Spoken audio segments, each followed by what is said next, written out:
Welcome back to the Unstuck movement, true testimonies of breakthrough. As always, I am your host, Rob Z. Today we have the incredible David Greer with us on the podcast, and we're going to be diving into some really, really good stuff today. Strategic planning, harnessing your dreams, making your dreams a reality, overcoming addiction, and mindful leadership in our lives personally and professionally. And I want to encourage everybody as we kick this thing off right now, just to let you know that David offers a free 1-hour coaching call at coachdjgreer.com. That's also in the show notes for you to take advantage of that whenever you feel inclined to. But I'd love for you to stick here with us, listen to this amazing conversation, because you're going to get so much value out of this breakthrough for your life. And David, I'd like to jump in with a powerful question off the jump. You know, a motto that you live by is to make conscious choices about how you want to live your life. And I'm curious for yourself, what conscious decision that you stuck with changed your life and you found incredible breakthrough in? So one of the biggest conscious decisions I made was on my 50th birthday. I hired an amazing coach, Kevin Lawrence. And I worked with Kevin for 9 years, but after 18 months, we had kind of cleared all. I hired him because I was stalled in my career, and we did a lot of work to get me going again. And we cleared all the clutter off of the table, and the only thing left was the elephant in the room. And on January 27th, 2009, I admitted for the first time ever to another human being that I had a drinking problem. And I had been a daily drinker for at least 20 years by that point. My truth is I'm an alcoholic. And Kevin, so the conscious intention was I hired a coach to make a change in my life. And I hired him to make this change in my career, but it turns out we made this massive change in my life. And he, in his life, had encountered other people who were in 12-step recovery. He coached me to go to 12-step recovery. That it happened, the coaching call was on a Tuesday. I committed to go to a 12-step meeting by that Friday. And then later in the afternoon, I knew I had a networking event downtown that finished at 8. And being the overachiever that I am, I went online, and lo and behold, there would be a 12-step meeting half a block off the road. I would be driving down on the way home from the networking event downtown to start at 8:30. So I went, and I went into that meeting. It probably took me 5 years to admit how scared I was. This was all completely new, unknown. I didn't know how I'd survive a single day without alcohol.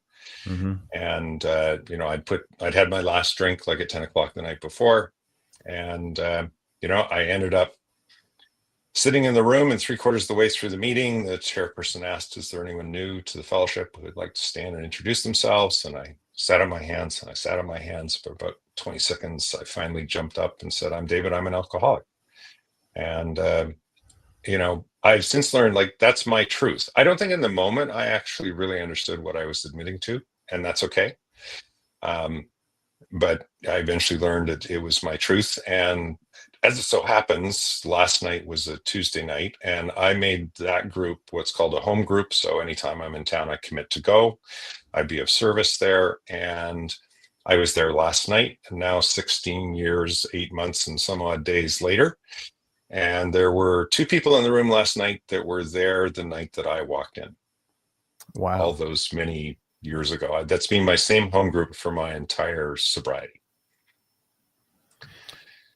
Man, David, that's incredible. Thank you, first of all, for sharing that. That is powerful, and I want to dive into all that. So I'm going to save it here for a second. I want to welcome everybody to the show. That's a great way to start the show. Powerful way to jump in. Like I said, this is a show all about breakthrough, true testimonies of breakthrough. That's why I created the Unstuck movement. So you can have examples, whoever's watching or listening, for you in your life, that breakthrough is possible for you wherever you're stuck. We're sponsored by the Connected Leaders Academy. Check out connectedleadersacademy.com. Over 500 heart-centered entrepreneurs, all helping each other grow.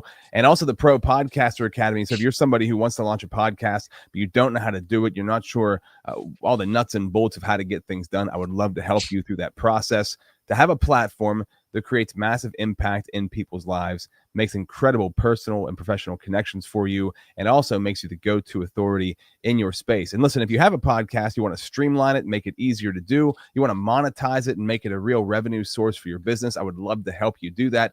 You can check out the Pro Podcaster Academy at robzwentz.com. Today with us on the show, as we've already dove in a little bit here, is David Greer. He helps entrepreneurs accelerate business growth while navigating personal and professional challenges. A recovering alcoholic and seasoned executive, he combines strategy, experience, and mentorship to help clients reclaim their dreams and achieve measurable results.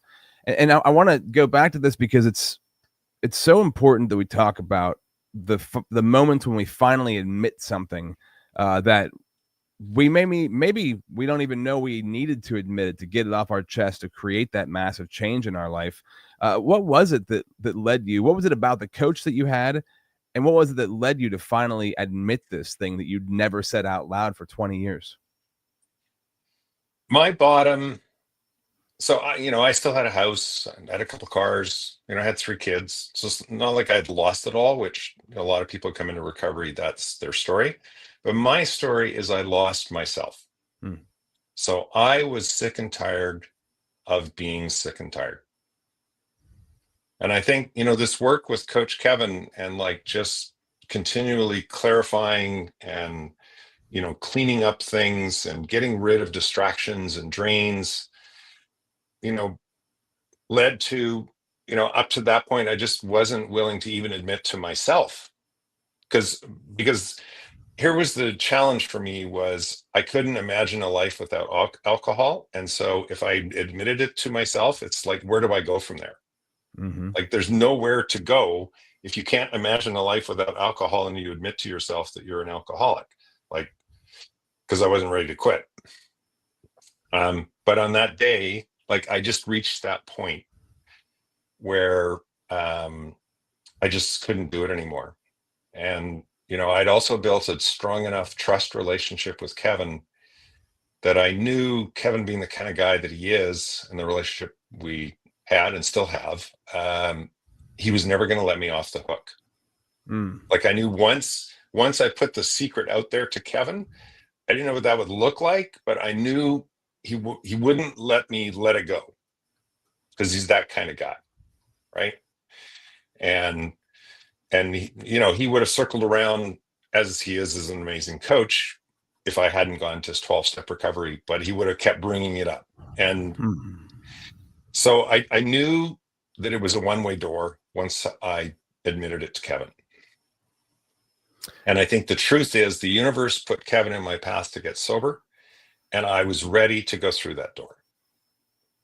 Man, that's so good, because you can apply this to so many different places in your life. But what I heard you say there was, building trusting relationships with people that won't let you off the hook is one of the best things you can have in your life. Now, that could be terrifying, because like you said, when you're not ready to admit something or get through something, then you don't want somebody to not let you off the hook, which is why you don't tell anybody, right? Because you don't want that to happen. But when you're finally at that place and you tell the right person, that's the part of this, man, that I go back to all the time. I look for themes in these shows, and one of those themes is, it's a classic one, but you're the sum total of your 5 closest friends, the 5 people you're closest with. If you have really good people that are close to you, they're gonna help pull you through the hell you're going through, even when you're not ready to, or you don't want to, right? And they're going to be there for you, and they're going to be that safe space that you have, that trusting relationship. And I think that's also a testament to the power of what coaching can be, because there's a lot of misconceptions about coaching. And one of those things is a real good coach is a real solid person in your life, like a mentor in your life, a trusted person that can take you through incredibly difficult things.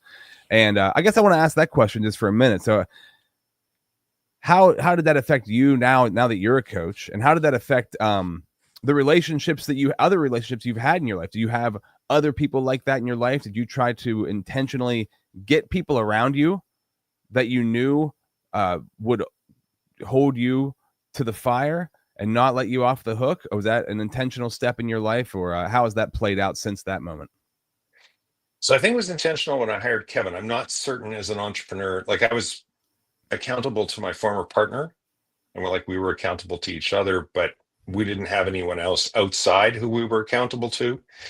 And there's limits to that in a partnership, I think.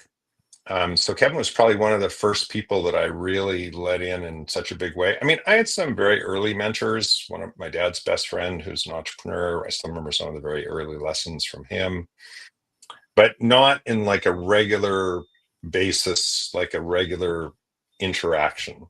Mm-hmm. And you know, I have it on my website. You know, I'm the catalyst that gets you to live your dreams now. And earlier, before we pressed the record button, I talked about the fact that from 2001 to 2003, my wife and I commissioned a sailboat in the south of France, and we took our 3 kids and we homeschooled them for 2 years. And that came out of, I'd sold out of this business I've been with for 20 years. But this person sat me down and said, David, your kids will never be 11, 9, and 5 again. Mm. And I had one of the proverbial like aha moments where I did not realize how much of a dream this was for me. Like, I'd read all sorts of books about going offshore with your kids and sailing around the world. Like, I had been nurturing that dream unconsciously for years until someone like just put this one question in front of me that shifted everything. And then as I pursued that, I started to realize, like, if I'd stayed with the business, I don't know if I'd ever lived that dream of going offshore and sailing with my kids. But it like took the end of the business, which was very emotional, and it was a lot of finger pointing and a lot of ugliness.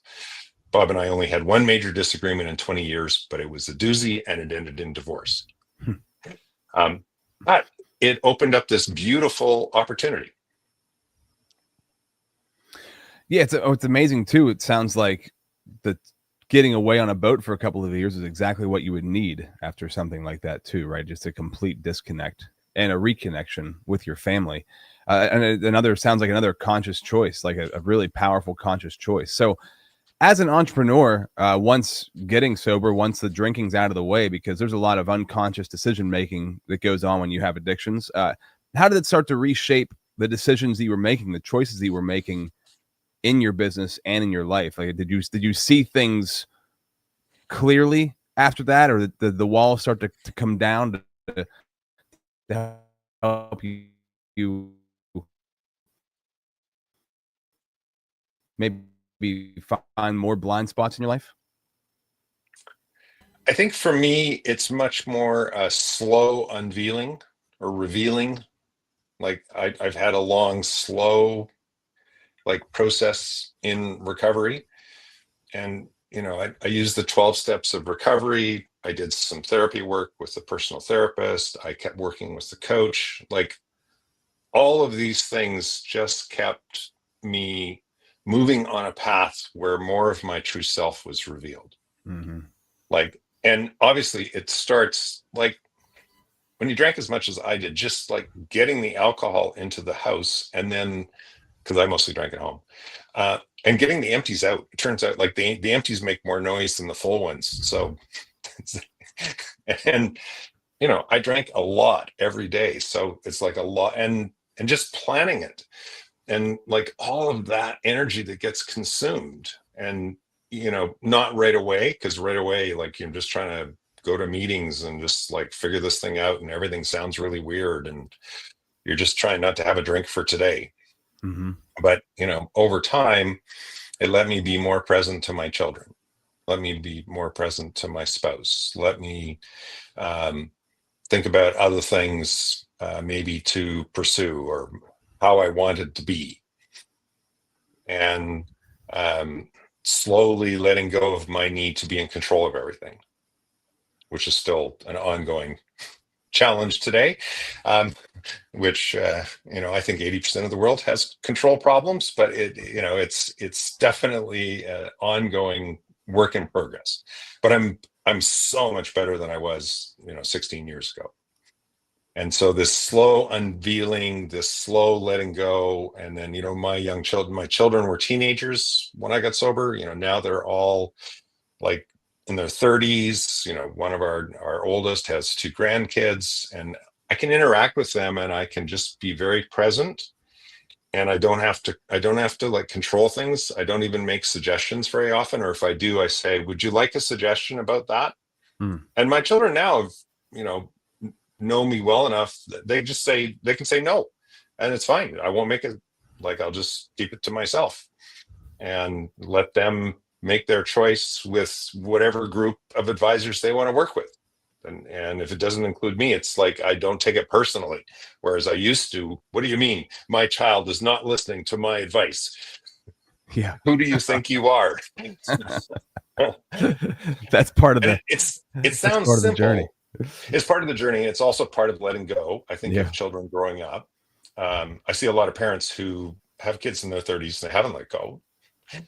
They're still trying to manipulate, control, and or be the advisors. And it's like, well, maybe I should be, maybe I shouldn't, but it's up to them. Mm-hmm. And so it's all of these things together. It's like hard for me to like pinpoint this one thing, but I just show up as an individual very differently than I used to. I can listen and I'm also a way better listener. I can really listen powerfully, and hear it all and be able to reflect it back. And if I get triggered by something that's said, I don't need to react. Like, that's my issue. And it's the same in a coaching call. Someone might say something, it might trigger something from your past, but I just can easily let that go and let it off and get back to just being present to the person who I'm on the call with. Yeah, it's so powerful to be able to let those things go. And that's where we get hung up. That's what gets us stuck. Literally, that is the places where you get stuck. You can't let those things go. And usually those things culminate in overwhelm. I think right now, especially, it seems like there's so much overwhelm in our culture. How do you handle that with people that you're working with, and how do you handle it differently now than you used to? Because it sounds like you're able to kind of let things run off. And I think overwhelm is that one thing, especially people who have anxiety, who are entrepreneurs, who want to do a lot, and they want to maximize. Overwhelm creeps in a lot. How do you handle that? So several things. Probably my favorite question I ask a lot of my one-on-one coaching clients is, do you want to be right or do you want to be happy? Mm. And our need to be right is just, it can be so baked in, right, from our family of origin, and in business too. Like, as entrepreneurs, we start the business and we started with nothing and then we built it up. And now it's like actually bigger than me, the entrepreneur, but I don't want to let go of that control. I still want to be right. Like, it's got to be my way or the highway.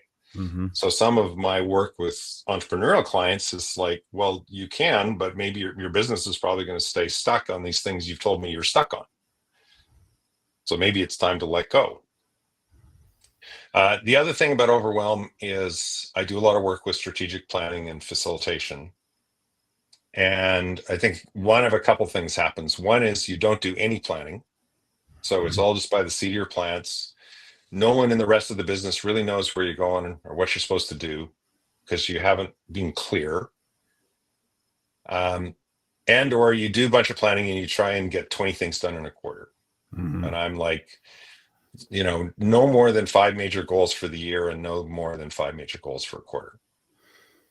And then I believe in a planning process that's every quarter to set a new set of goals for the next quarter, because my assertion is 13 weeks is long enough to get a lot of stuff done and short enough that if you went wildly off in the wrong direction, you won't kill the business. Mm-hmm. Like, if you recircle back after 13 weeks, you see what you learned, you see what new brutal facts there are, like, you can course correct. Like, enough, but you don't want to course correct every week because you don't get anything done. Yeah. And the other thing with entrepreneurs is we love maximum freedom of movement. So we hate writing things down. Yeah. Right. So part of my work is just to get them to write it down and share it with their team and then stick with it. And sometimes coaching calls are, oh, there's a shiny red ball. Oh, AI, da, da, da, da, and it's like, okay, Mr. Ms. Entrepreneur, which of your 5 goals for the quarter are you going to give up so you can go chase that shiny red ball? Mm-hmm. Like you told me at the beginning of the quarter, these are the 5 most important things to move the business ahead. Like, what's changed? You've seen the shiny red ball. Okay, if it's so important, what will you give up so you can have that? Mm-hmm. And most of the time, it's like, oh, it's a shiny red ball. I shouldn't go chase it. Or I should at least let the quarter roll out, and then I can think about whether I want to chase it. So the overwhelm comes because we don't like limit ourselves and get focused and write things down. And as entrepreneurs, we think we minimize risk by kind of this maximal like freedom. And I argue you actually take on more risks because you're not super clear about where you're going and what you're going to achieve. And obviously the people around you, they can't follow you because you're not making it clear what it is that you're trying to achieve and where you're trying to go. And so they do their best, but they do their best without the most critical information. Yeah, if you're following somebody who's scattered chasing shiny red balls, that's going to be a struggle for you too. Now everybody's chasing shiny red balls. Nobody knows what they're doing. There's no real point to what you're doing. That's good advice. And have you ever heard of the book, The 12-Week Year? I have not. Because you just described that perfectly. It's one of the books I use for myself and in coaching. But it's that premise exactly, David. It is, you build out 12-week years because then you have time in that 12 weeks. If something's really good and you make it a goal in those 12 weeks, then you can keep going with it. But like you said, if it's a bad idea, within 12 weeks, you'll know if it's a bad idea if you stick to it, right? So that's very sound advice. It's kind of like building your days like that. And that's, it's like quarters, basically. 12 weeks is pretty much a quarter. Yes, exactly. And it's a great way to function because you can get so much done and it keeps you focused and it keeps you moving forward. And entrepreneurs usually have some form of ADHD or shiny ball syndrome, whatever you want to call it. So it's time. It gives you enough time for freedom to regroup. And something else I heard you say in there too, which is always, I say this so much, but you can only have freedom whenever you have structure. If you have freedom without structure, you have chaos.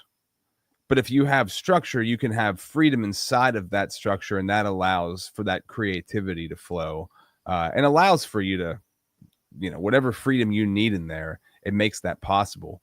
But oftentimes we just want total freedom, which really is just like anarchy.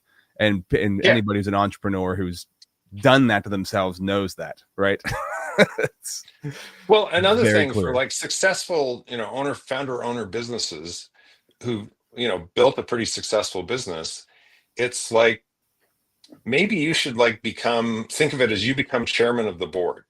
So you still set the big picture strategy. You're probably still the person who understands the market the best, but like you lead the quarterly planning, but you actually step back from being CEO and you hire like a really good COO or general manager or CEO, like whatever we want to call the role. And you get out of the day-to-day operation of the business. And you actually step back because you're actually holding the business back. And that way you can focus on the high value things that you add the most value to, and you can let others like operate the business. And that can be very effective, although usually it frees up a lot of time. And then because then entrepreneurs typically have a lot of energy, then I have to help them figure out where do you want to direct that energy. And maybe it's like angel investing. Maybe it's go get involved in another business. So anyways, that's one of the ways I help entrepreneurs to like see like how their role could be very different. And propose that to them. And some it's like it doesn't, it doesn't relate and they're not willing to go there, and that's fine, right? Like I just try and present opportunities or other perspectives to people, and then leave it up to it's their life, it's their business. I don't judge it. It's back to the opening statement that you had about making conscious choice. What I do ask is that like you choose, I'm not going to become chairman. I'm going to stay head of the business, and I choose, to run it this way. And if that's how you want to run it, great. I may point out some potholes and some things you might run into if you continue down that path. And if you still want to do it, great. As Coach Kevin told to me before I hired him, he said, at the end of the day, I'm going to let you make your decisions. And if you make some decisions that end up where you crash and burn, I'm going to be there to help you pick up the pieces. Mm. And I thought, wow, that's like really powerful, right? Yeah, So because I still, you can't have somebody in your life who's gonna, a coach is not gonna force you into doing things. It's just well, advice. and I did, and I never, like, I told you so. Yeah. It's like, okay, you went down that path, you crashed and burned. What do we do to help pick you up? Like, where do you want to go next? Like, it just, I may ask them, is there any learning you want to take from this that you want to apply in the future? Mm-hmm. But again, I leave it for them to try and figure most of that out. Like maybe just shine a little bit of light.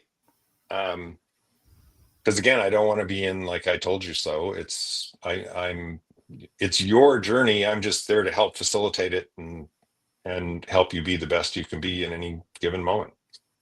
Exactly. Yeah, I love that mindset and strategy. That's the way to look at it. Right now, we're going to pause to shout out the sponsors of the show. When we come back, though, I want to talk about high growth and strategic planning because we all want to grow. Anybody who's watching or listening to this show has a desire to grow at a high level. So I'm curious on your end, how do you create high growth strategic outcomes for people, for businesses? I'd love to dive into that when we come back in 1 minute.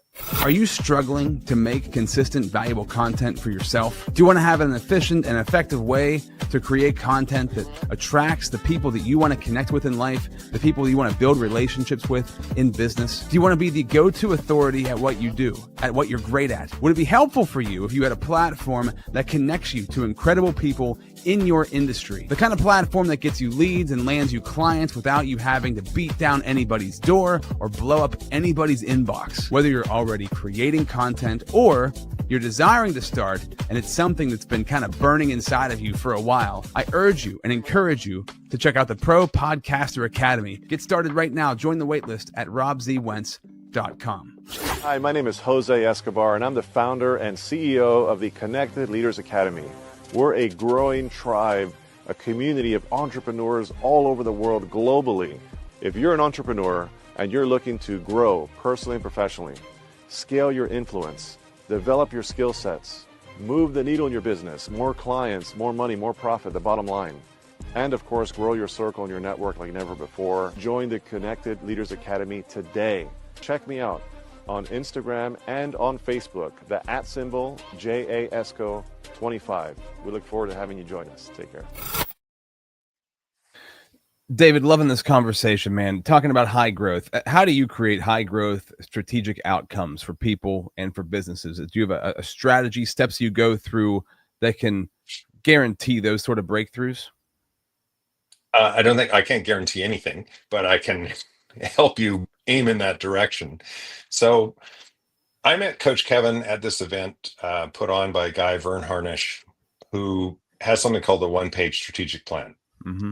And I had so many of my entrepreneurial friends tell me about it, and I didn't know what it was. So I went to this event to learn about the one-page strategic plan. And Vern's books are The Rockefeller Habits and Scaling Up, which I highly recommend. And the software company I joined when I was still in university and built for 20 years, Bob and I basically did what most entrepreneurs do for strategic planning, which is we kind of looked at last year and, well, let's kind of do it 5% better. And, and we grew the business that way. And it was highly effective. And it's the way a lot of entrepreneurs grow their business. And I have no problem if that's what you want to do. But Vern presented a different idea, especially for high growth companies, which is you pick a future date, at least 3 years, but maybe it's 4 or 5 years out. So, you just figure out that date. So let's say 3 years. And then it's like, where do you need to be in 3 years' time? So for example, Vern is a big proponent that strategy really equals marketing. Like you really need to understand your markets and everything flows from that. So let's say you're in a business that's growing at 10% top line revenue every year, but your market's growing at 30%. Well, then in 3 years' time, like, you are going to lose a lot of market share. Like, if you just want to maintain your market share, you need to grow at 30% a year. And you're not probably going to realize this unless you take this idea of where's the market going to be in 3 years? Where do we need to be in 3 years? And we talk about, like, what are the key thrusts or capabilities? Like, do you need to expand geographically? Do you need to expand product line? Like, do you need to expand to an adjacent market? So that's really all that thinking about where you need to be in 3 years' time, and then coming up with, again, maybe 5 key thrusts or capabilities. Like, maybe you need to hire a real master of VP of sales who can manage like a much bigger sales team and make them really productive. And like, that's one of the capabilities you need to build, is you need to build sales leadership. Mm-hmm. And again, it's like, that's where we need to be in 3 years. And then you work backwards from that to, what do we need to achieve this year so that we're going to end up where we want to go in 3 years' time. And then once we're clear on where we need to go this year, then we work out, and again, like, no more than 5 goals. And then we work out, like, where do you need to go this quarter to get to where we want to go for the year, so we can get to where we want to go in 3 years. And that's the essence of this planning mechanism, plus what we've talked about previously, which is you make sure it's not a one and done. Like, it's about the rhythm and the process of continually doing it. So you're continually facing new brutal facts, facing, that the markets have changed, that some new fact has come to light, that governments have changed, or markets have changed, or like whatever it is. And you incorporate that into your, like, there's new information, so now we might need to adjust where we're heading. And so that's the primary mechanism that I use to help people to get on the high growth trajectory. Like, and again, you might not get in that higher growth until year 3, but you have to lay all that groundwork. Like, you have to be clear that that's where you want to end up.